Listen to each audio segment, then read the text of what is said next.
So he finally did it. Zohran Mamdani, he wins. He sealed the victory for the New York mayoral race. It was fantastic, the entire campaign, the way he's run that, his likability, him as an individual. There are people already saying, I wish he could stand for president, whatever. But what was interesting was the voter turnout. One, it was one of the highest they've ever had, if not the highest in New York's history. And secondly, a third of Jewish voters voted for Mamdani. So despite all the anti-Semitism, despite everything that came up, there was still, one third, 33% of, members of the Jewish community voted for him out of all the Jewish members that voted here. So I think that's quite encouraging. Secondly, his inaugural address, the speech he gave, I think that was quite inspiring. He also vowed to protect and fight against anti-Semitism through concrete steps on the ground. And what I liked personally most was him taking credit for, was him being proud about the fact that he was a socialist, that he was a Democrat, that he was a Muslim, and that he didn't apologize. I think, Mehdi Hassan and a number of others also pointed out that he ended his speech with Dhoom Machale, right, which is an Indian song. And that's something that is, you wouldn't expect, like all the others who have been from this background, say been Indian or brown in some way, and have had to, really become that part of the melting pot where their values and their traditions become very Western, very white, and they give up really what their background was. And you saw this with Vivek Ramaswamy, where he tried to out-white the whites in the Republican Party, and the Republican Party was not having any of it, right? That I think went against him in that sense, but it's also the nature of the party itself. But with regards to, Zohran Mamdani, he took on his multi-ethnic background, his multicultural background, and he really embraced that. And that is something that people found, I think, exceptionally authentic and were, drawn to him for that.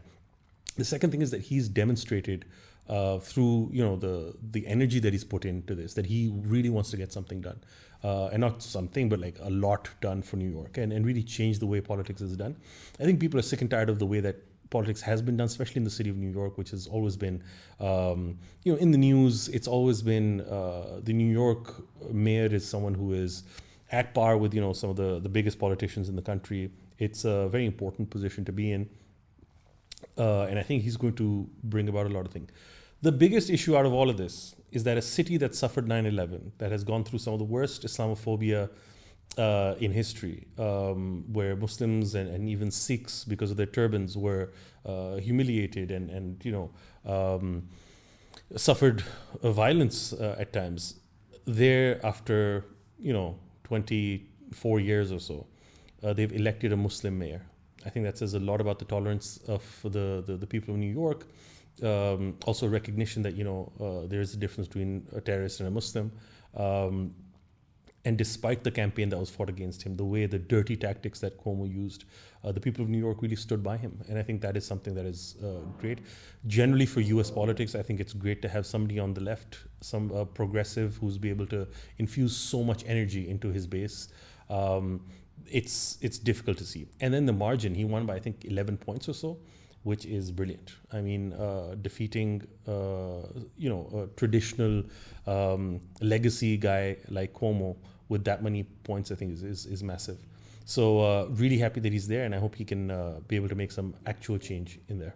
Now what the issue is he going to be able to deliver? And I think that is one of the biggest issues that he's going to be facing, because he's not in a position like necessarily AOC. And AOC lost a lot of the oomph that she had, when she came in. AOC is in a position which really doesn't have immediate on-ground impact. It's more, voting through legislation at the federal level and whatnot. But what we see with Mamdani is that his every single decision is going to have an impact on New Yorkers' lives. And so seeing whether he can translate, his promises on the campaign trail, whether he can actually convert that into reality. And there's going to be huge opposition to this, not least by the billionaires and the people who wield a lot of influence in US politics.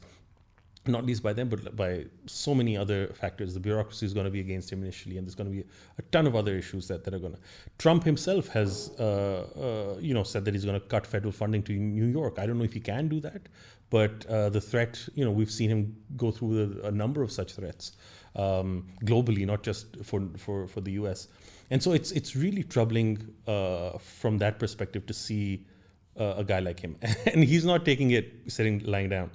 Mamdani, what he's done is really call out Trump in his inaugural address, and he says, we're here, we're ready to face you. We're not, we're not going to be cowards in this fight.